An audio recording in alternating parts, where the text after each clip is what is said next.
We now move to chapter 3, module 1, from the module 1 that talks about the objectives of communication.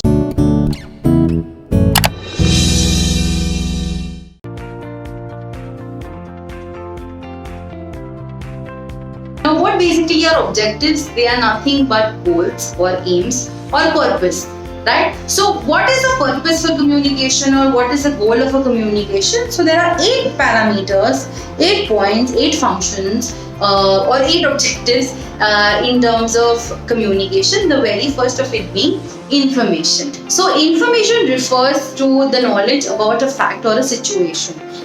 It could be either in the form of verbal or non-verbal. Verbal means in terms of using words, non-verbal as in using body signs, body language. It could be oral or it could be written. Oral as in when you're talking, and written in terms of the using of verbal words, you are writing it down. So information that is required for either of internally or externally. So when we say that you require some sort of know-how about whether to acquire information or to disseminate information or to supply information. So acquire information internally. What is wrong with this particular policy? Why are people not adhering to these strict guidelines, or why are people not able to give their projects on time? Is to acquire information. And to supply information would be where you are saying that okay, we have made this product, it is going to go on market, it's going to go on the market floor, it's going to go on the shop floor on so and so date, or maybe this is the MRP, or we have taken this person as a brand ambassador. So that is where you are supplying information, right? So acquiring, gathering information, supplying means giving out information. Now this also happens on 2 parameters, internally as well as externally. Internally is when within the people. Okay, so internally acquiring information could be, do we have enough raw materials to be able to finish our production in time, or do we have enough manpower to finish off the sales target on time? Supply information internally could be, okay, we have an opening for this particular position, so anybody of you who is interested from within the organization can apply for it, or we are opening up a new branch here, so would anybody want for a relocation can apply, right? Whereas the same sort of information happens externally जब बाहर information आती है with the outside the organization. So outside the organization, how do you acquire information? You are asking if marketing, using the marketing research, you're trying to get in information कि अच्छा मेरा product जो है market testing किया, उनको अच्छा लगा कि नहीं, information मुझे मिल रही है कि हाँ ये जो product था अच्छा था, नहीं अच्छा था, लोगों को उसका पैकेजिंग अच्छा नहीं लगा, प्राइस अच्छा नहीं लगा. So you are acquiring information externally. Whereas what is the meaning of supplying information externally? Means there is a new CEO who is going to take over the organization. So you need to make a public announcement for the same. Or maybe you're coming up with an IPO. So you need to let people know that okay, we are from private, we are now going to public, and we would require your support for the same. So you are supplying that information externally so that people are aware that this is what you are going to do. So with that, we finish the first objective. Then we move to the second objective, which is known as advice or counseling. Advice and counseling. Now, they are synonyms to each other, but advice is more of a expertise given in terms of having a subject knowledge. Okay, so professional expertise are given by experts who have a subject knowledge. Whereas counseling is a systematic and more of a medicinal perspective used word. When I said I need to go for counseling, more or less it requires some sort of mental counseling that's required, and that's not wrong. It's good to be mentally, there are situations where mentally you lose out and you would require somebody to give you the right kind of path of how do you go about doing things. So communication that either takes place for advice, you're letting somebody, you're giving somebody certain opinions, certain suggestions. Whether they follow, whether they not follow, that's not up to you. Whereas counseling more or less is where you are following them with them. So if you've given them, okay, ठीक है, you are too stressed and I think you need to break out from your regular routine. This is what you have to do, and then you keep a tab of it. You keep asking them, अच्छा आपने ये किया, आपने ये खाया, आप walk पे गए, आपने meditation किया, XYZ kind of things, right? So for that reason also we need to communicate. So we understand the second reason, or we understand the second objective also. Now let's look at the third objective, which is order and instructions. Now, what is the basic meaning of order and instructions? Order, as they say, is something that you cannot question about. Comes from the top level. When we talk of downward communication, कि ऊपर से आ जाता है कि कल छुट्टी है या कल भले संडे है, you have to come to work. So they are orders that you have to follow. Whereas instructions are written guidelines that are hand in hand with an order. कि tomorrow if we are working, as per the instructions, you have to report at 10 o'clock. Okay, so orders are, we are working tomorrow. It's not a holiday, it's a working day. Instructions. You have to reach your office premises anytime between 10 to 10:30. Tomorrow being a Sunday, as such canteen facility may not be there. So the lunch timings will be from so and so to so and so. The going home time will be so and so. And then Monday, again reporting time will be so and so. So order तुम्हें कल आना है. Instructions ये चीज follow करनी है, तब जाके ऑर्डर तुम्हारा so and so होगा. Right? So that is the third objective of communication. What is the fourth objective of communication? Is persuasion.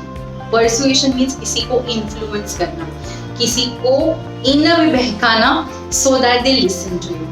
Now, if you do it willingly, it is persuasion.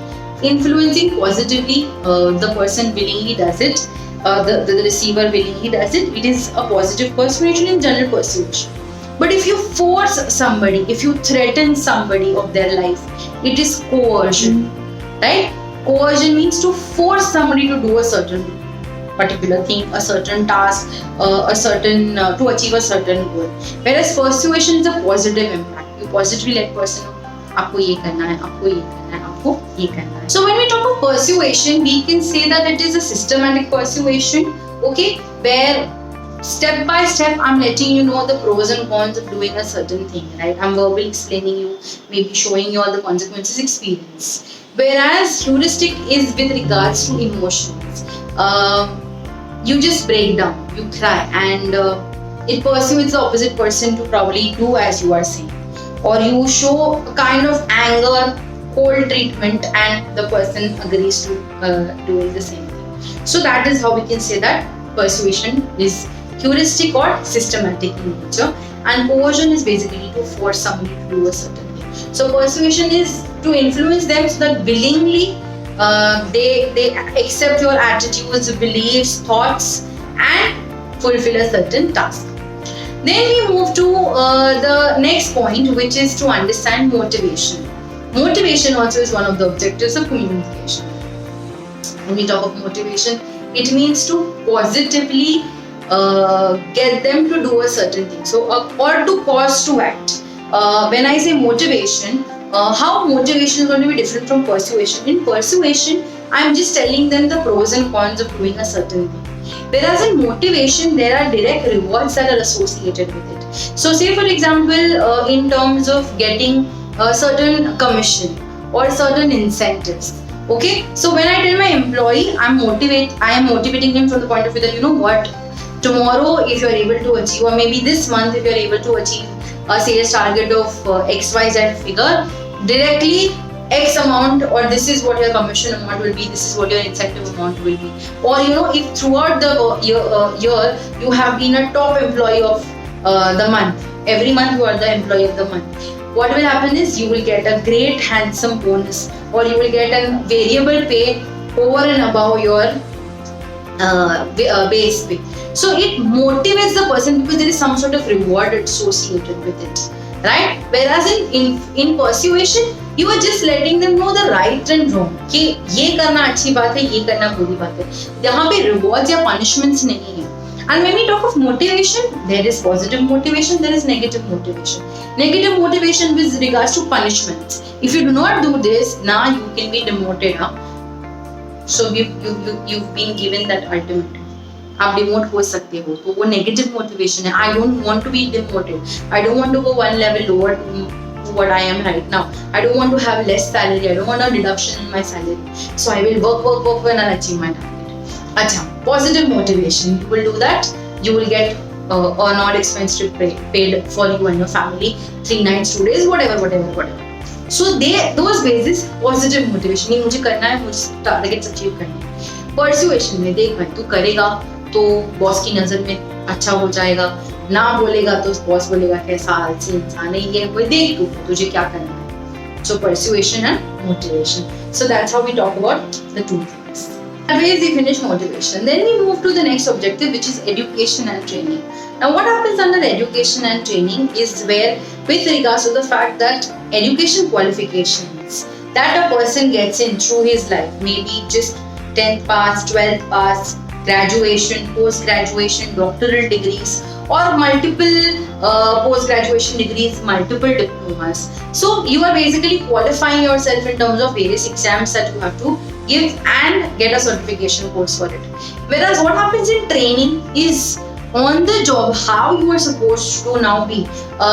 You may have learned the concepts of motivation in your theory, but now you are an HR manager. So in terms of training, what are the various ways of the motivation theories that you've learned that you are using on these employees so that they are getting a better version out of it? Or say for example, we all know the computer systems, okay? Or we understand that we have taken the course of computer and we know what hardware, software, various units of the computer are. Now the practical training application will be maybe when you start using the version of Tally. So you get hands-on experience on it, and that's your training for. So for that reason also we need to communicate. Then we need to communicate the next objective, which is known as warning. That is nothing but telling in advance the people the outcome of their actions. I am warning you. For example, to make it more to explain it better, is somebody who loves cigarette, but government puts a statutory warning on the board of cigarette that smoking cigarette is injurious to health. So you are warning them that see, it is injurious to health, don't. Or warning could be this is just 2 feet pool, do not jump, and you still jump. What is going to happen if you are a 5 feet person? If you're going to jump in a 2 feet, you're going to definitely hurt some part of your body. So they put up warning boards, they put up warnings in this way, specific or general. Okay, general could be like we discussed. You put up a board. There are crocodiles in this particular thing. It is a warning. Bhai, mat jana. Don't venture out. Or रात को like in the south or probably in the desert areas, the forest conservation areas, they tell you that okay, our resort is located here, but रात को venture out करने मत जाना. जंगली animals and wild animals, they roam out. Then you will have a tough time in case if they come. And still if you go and if they eat you or if something happens to you, some tragedy, they already warned you. कुछ हो सकता है बुरा, right? So वो general है. Specific kind of warning क्या होगी?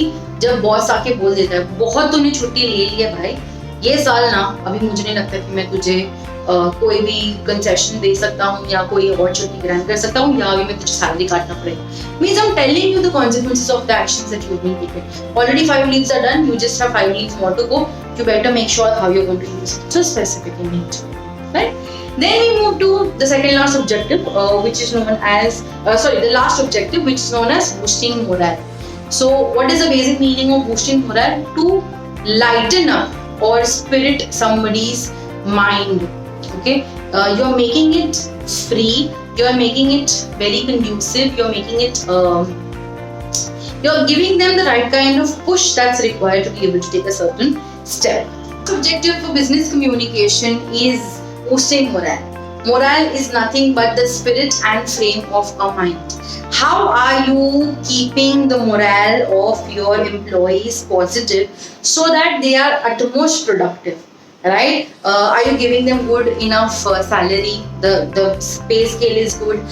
Conditions that they are working in, is it good? Like how sometimes when we go to these government banks and even if it's so hot, they have just a fan. They don't have access to AC still, or they are sitting in premises that have stacks and stacks of paper.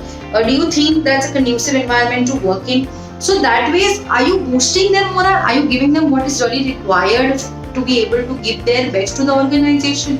That's where you need to communicate with your masses. So quickly we will have a recap of what are the 8 objectives. Starts with information, whether it is to acquire or to supply, internal or external. Then we move to the second parameter, which is your after the information, we have your advice and counseling. So advice is more particular in nature, whereas counseling is follow-up sessions, the therapy sessions. Then we have order and instructions as the third objective. Orders are where one shot you have to do this, instructions are what follows with it, points that will live up to your orders. Then we have something which is known as your persuasion, when it is willingly done, not forced upon, not coerced upon, it is persuasion. Systematic or heuristic in process or heuristic in approach. Then we move to understanding the next, which is motivation. Motivation leads to the fact where you positively give them some lot of rewards. You tell them this is what you will get when you are achieving your targets.